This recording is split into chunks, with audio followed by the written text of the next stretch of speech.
Imagine a massive river. I mean, a real lifeline for millions of people across a whole region, now suddenly right at the center of this, well, audacious engineering project. A project so big, it's not just about power generation. It's also become a pretty significant source of geopolitical tension. You've probably seen the headlines, maybe heard some whispers, but today we're really going to unpack the different layers of what's going on. We're talking about the Brahmaputra River, or as it's known upstream in China, the Yarlung Tsangpo. Our deep dive today is all about China's absolutely colossal new dam plan on this vital waterway.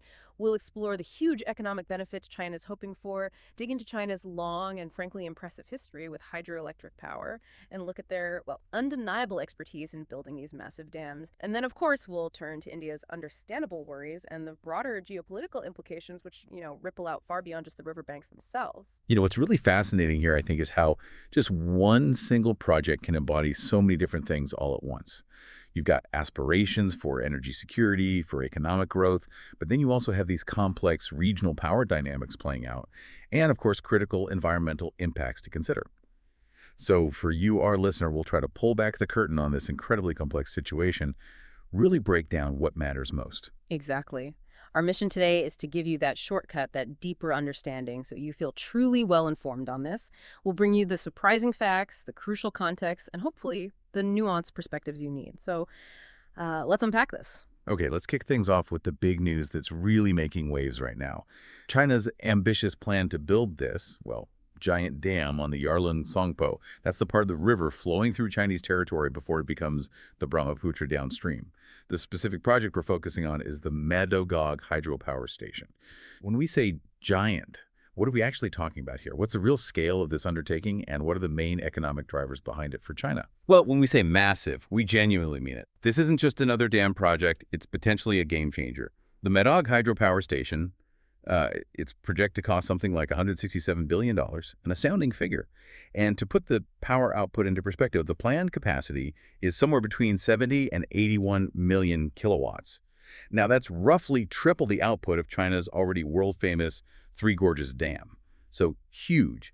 The goal is to generate about 300 billion kilowatt hours of electricity annually, and it's expected to take around a decade to construct. So this isn't just about energy in the short term. It's deeply tied into China's long-term strategic economic planning. That scale is just staggering. But you mentioned it goes beyond just the clean energy aspect. The project is being talked about as a positive economic jolt for China. Can you elaborate a bit on that? How can one infrastructure project, even one this large, have such a broad economic effect? Absolutely. The direct energy output is, just one piece of the puzzle. Think about the ripple effect of that $167 billion investment. This project seems specifically designed to stimulate the wider economy. It creates massive demand for materials, steel, concrete, you name it, and of course labor. So it will significantly benefit China's steel and construction sectors, which are, major pillars of their industrial economy. And if we try to connect this to the bigger picture, some economic models project that during the operational phase, China's national real GDP could be maybe between 0.04% and 0.06% higher than the baseline scenario without the dam. Okay, 0.04 to 0.06% might sound small numerically. Right. But for an economy the size of China's, that translates into potentially tens of billions of dollars in added economic activity each year. It really underscores how these mega infrastructure projects are woven into their macroeconomic growth strategy. The data also suggests that for every, say, 10,000 yuan invested, it could drive about 1,000 yuan of national GDP growth at the initial cost. It's expected to be recovered in roughly 10 years through its economic contributions. National real wages could also see a bit of a boost, perhaps around 0.16% higher than the baseline by 2040. And it's not just a national thing. Specific regions stand to benefit too. Central China, for instance, is apparently slated to receive 40% of the generated electricity, creating its own economic advantages. With such enormous economic ambitions driving this, a natural question comes up. What about the environment? Are the environmental concerns, especially for downstream regions, just being swept aside? Or are there measures being discussed? Well, officially, Beijing has publicly stated that it will implement robust safety and environmental protection measures for those downstream areas. But this is always the critical point, isn't it? It raises that fundamental question for any project of this magnitude. How do you balance that undeniable drive for economic development and energy security with the vital need for Well, environmental stewardship and making sure regional hydrological stability isn't compromised. It's a challenge every nation faces with these large-scale projects. Right. And this Medog project, as colossal as it sounds, it's definitely not China's first venture into dam building. They have, as we mentioned, this long history with hydroelectric power. They've really evolved into a global powerhouse. How did China actually become so dominant in hydroelectricity? Yeah, they really stand right at the forefront, globally dominant, in fact. They account for nearly 30% of the world's total installed hydropower capacity today. It's quite remarkable. But their journey didn't begin with these mega dams. It actually started back in the 1950s with something called the National Agricultural Development Program. This program encouraged lots and lots of small hydropower projects, mainly aimed at supplying much-needed energy to rural areas, places that were off the main grid. By the end of 1960, they'd already built, believe it or not, 8,975 small hydropower stations. Collectively, these generated about 252 megawatts, and this rapid expansion just kept going. By 1969, that number had grown to 19,000 plants, serving over 150 million people. It was a very grassroots kind of decentralized approach initially, focused on electrifying the countryside. That's a fascinating way to start, really building from the ground up. But clearly, China didn't just stick with small scale. How did they make that leap to the massive undertakings we see today, like Medog or Three Gorges? That's right. While those small projects were absolutely crucial for building capacity, developing expertise, and, getting power to people, the majority of China's total installed hydropower capacity today actually comes from these large water control projects. A prime example is the Yangtze River and its tributaries. They host what China itself calls the world's largest clean energy corridor. This corridor alone, just this one system, boasts a total installed capacity of around 71.7 gigawatts. And these projects often serve multiple purposes: crucial flood control for major cities downstream, reliable water supply, and of course, massive power generation. 71.7 gigawatts in just one corridor. Can you give us a few examples of the key projects within that Yangtze system that really highlight this incredible scale? Absolutely. Within that clean energy corridor, you have 6 major cascade power stations. Cascade means they're built sort of in sequence along the river so they can leverage the flow from one dam to the next. These include Wudongda, Bahitan, Shugodu, Shanjiaba, the very famous Three Gorges, of course, and Gazuba construction on that one actually started way back in 1970. Just to give you a sense of their combined impact, together, these 6 stations can meet the energy needs of up to 54 million people. That's like powering a large European country. And if they're fully utilized, their clean energy output saves something like 15 million metric tons of coal consumption annually. That's a significant reduction in carbon emissions. So, given this extensive history and the current massive capacity, what does this all signal for China's broader energy future? How much more hydropower potential do they actually have left to tap, and what are their national plans for doing so? Well, as of 2019, estimates suggest China's hydropower development degree, meaning how much of their potential they've actually built out, was around 40% of its technically exploitable resources. This suggests they still have pretty significant remaining potential, especially compared to many developed countries that might be closer to tapping out their hydro resources. Their total installed capacity back then was around 356 million kilowatts, or 356 gigawatts. But the overall exploitable resource is estimated at a colossal 660 million kilowatts, with a potential annual generating capacity of 3 trillion kilowatt hours. So it's still a lot of room to grow. And the current 14th five-year plan, which basically guides their economic and social development priorities, has a target for non-fossil energy sources to account for about 25% of primary energy consumption by 2030. Hydropower is seen as a key component to reach that ambitious goal. So this national strategy will definitely continue to promote hydropower development. It's clearly a long-term commitment for them. It's clear the sheer scale of China's hydropower ambition is, well, remarkable. But building these kinds of mega projects isn't just about wanting the power or having the money. It's fundamentally about the engineering know-how, isn't it? What makes China's expertise in hydroelectricity and dam building so formidable on the global stage? Yeah, that's a great point. What's really striking here is that China possesses these comprehensive advantages across the entire hydropower project lifecycle. It's not just one aspect they're good at. We're talking about everything from the initial geological planning and detailed survey work through to innovative design, the actual construction, the ongoing operation, sophisticated management systems, and even the manufacturing of specialized equipment like turbines and generators, plus the complex power transmission infrastructure needed to get the electricity where it's needed. They don't just build the dams, they build the whole ecosystem around them. This end-to-end capability is a key reason why they currently occupy more than 50% of the international hydropower market. It really solidifies their global leadership position. That complete control over the whole process is definitely impressive. Can you give us some specific examples of their construction achievements, things that really showcase this formidable expertise, maybe some records they've set? Absolutely. They've made really notable, sometimes record-breaking progress in various types of dam construction. For instance, take concrete gravity dams. These rely on their sheer weight and mass for stability. The Longtan Dam is currently the highest gravity dam in China at 216.5 meters. But what's perhaps even more impressive is that it represents the highest level globally of roller compacted concrete, or RCC, dam construction. Hmm? RCC is this technique using a drier concrete mix that can be compacted by rollers, almost like paving a road. It allows for much faster construction and often lower costs for these truly massive structures. It's a key reason China can build at such an unprecedented scale and speed. And then, of course, there's the iconic Three Gorges Dam. It's the most concrete incorporated gravity dam anywhere in the world. It stands 181 meters high, the crest length is over 2,300 meters, and it used about 16 million cubic meters of concrete. Just mind-boggling numbers. They also hold records in arch dam construction. These are typically built in narrower canyons and use an arch shape to transfer the water pressure into the canyon walls. The Yarlung Hydropower Station, at 240 meters, was the tallest arch dam in Asia when it was completed. And the Yarlung Hydropower Station, currently under construction at 294.5 meters, is said to be the world's tallest arch dam. It excels in pretty much every key engineering indicator. So it's not just about building bigger, but also building smarter and more efficiently. It sounds like they're also pushing the boundaries with technological innovation beyond just the physical structure. What kind of cutting-edge tech are they bringing to the table now? Absolutely. What really stands out now is how they're pushing the frontier of operational innovation. Yeah. For example, they're using advanced algorithms like something called the mimetic algorithm for economic load dispatch in large hydropower plants, including the Three Gorges. A mimetic algorithm, what does that do? Think of it as an incredibly smart, self-improving computer program.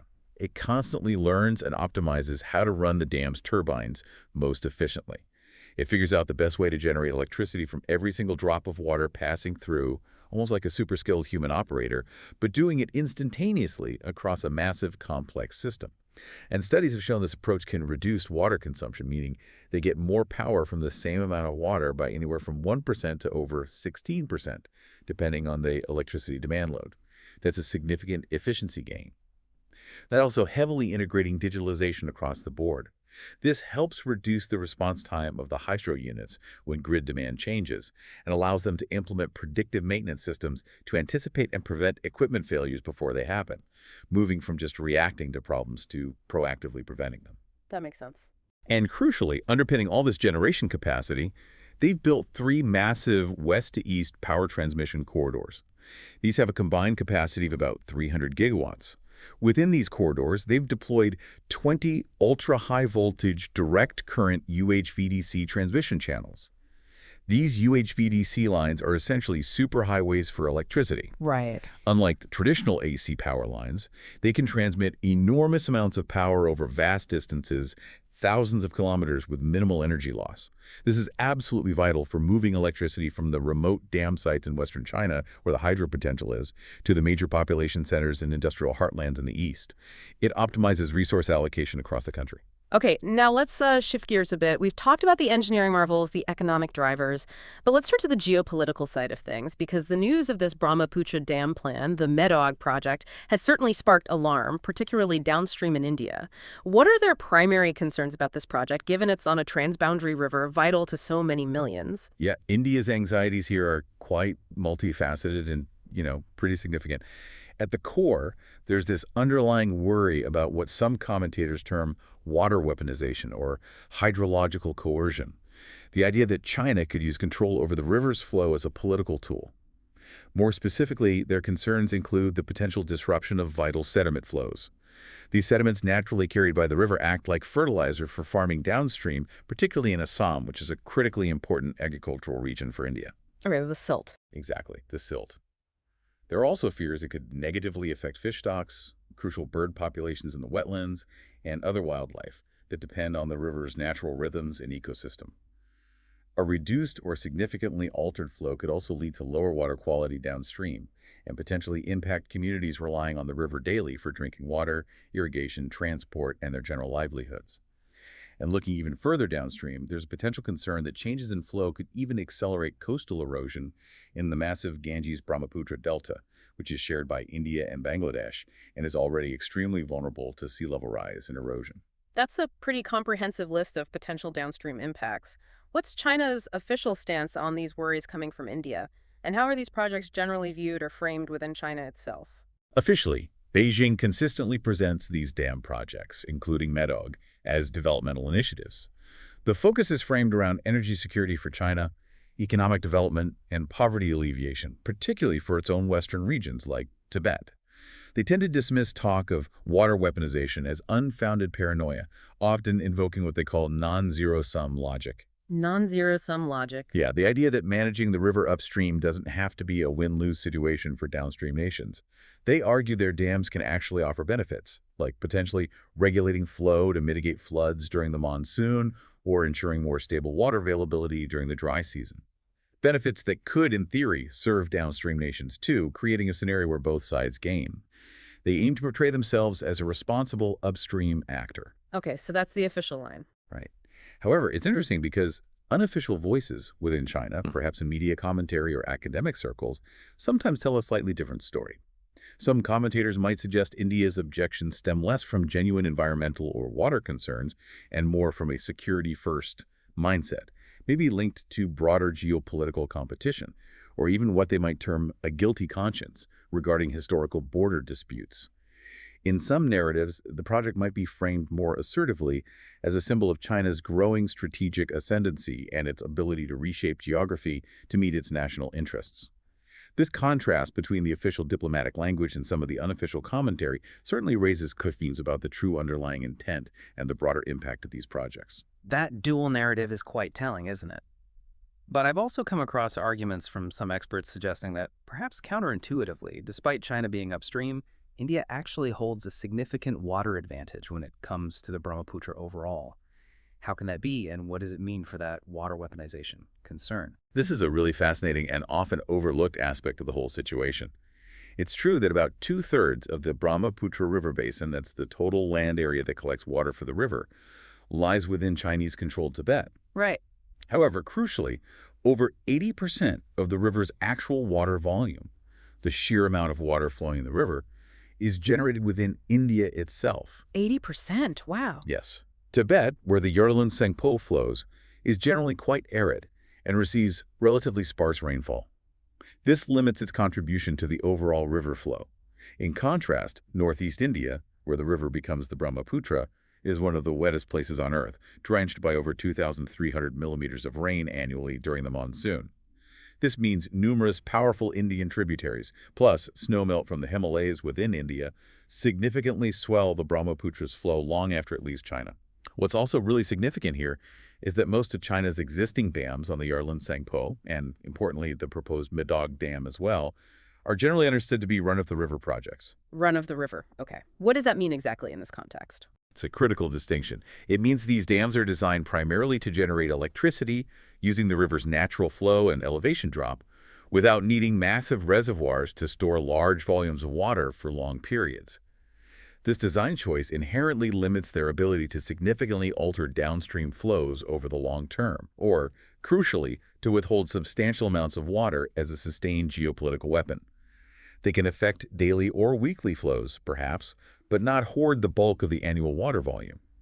In fact, some voices in India, including Assam's chief minister, have even cautiously suggested that a degree of upstream regulation by China, if managed transparently and cooperatively, could potentially help mitigate the devastating annual floods that plague Assam during the monsoon. So the hydrology itself offers India some leverage. Exactly.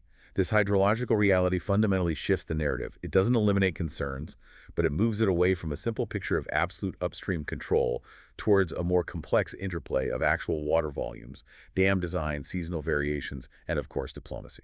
Still, even with that inherent hydrological leverage for India, the point you raised earlier about the apparent lack of consultation and particularly data sharing from China must still be a major sticking point, a Yeah. significant source of friction and mistrust, right? Absolutely. That remains a critical issue. Despite Beijing's official rhetoric about mutual benefit and being a responsible actor, India's specific concerns about downstream impacts have often been dismissed or downplayed. There appears to have been no meaningful prior consultation with India or Bangladesh before announcing major projects like Medog. It comes across as unilateral action on a shared transboundary river system that is a lifeline for millions downstream. Furthermore, China has historically maintained a long-standing refusal to enter into a comprehensive, permanent hydrological data sharing agreement with India, particularly for the Brahmaputra during the monsoon season when flood warnings are most critical. They share some data, but often on a temporary ad hoc basis. Some analysts interpret this reluctance not just as technical or bureaucratic, but as potentially strategically motivated.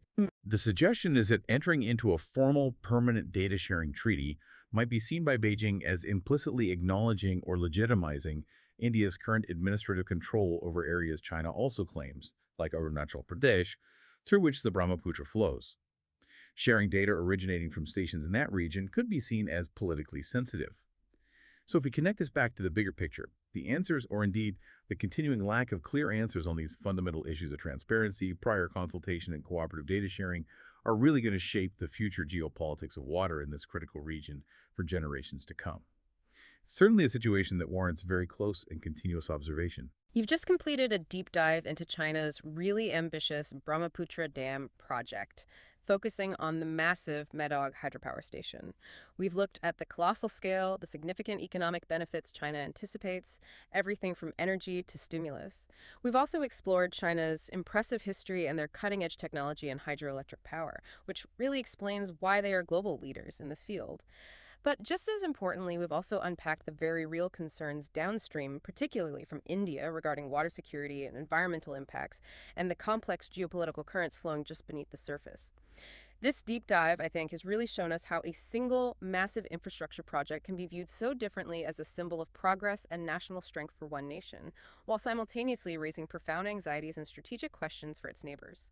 It serves as a powerful reminder of just how interconnected our world is, especially when it comes to shared resources, and how water, as an absolutely vital, life-sustaining resource, continues to shape not only economies but also international relations in truly profound ways. A lot to think about there.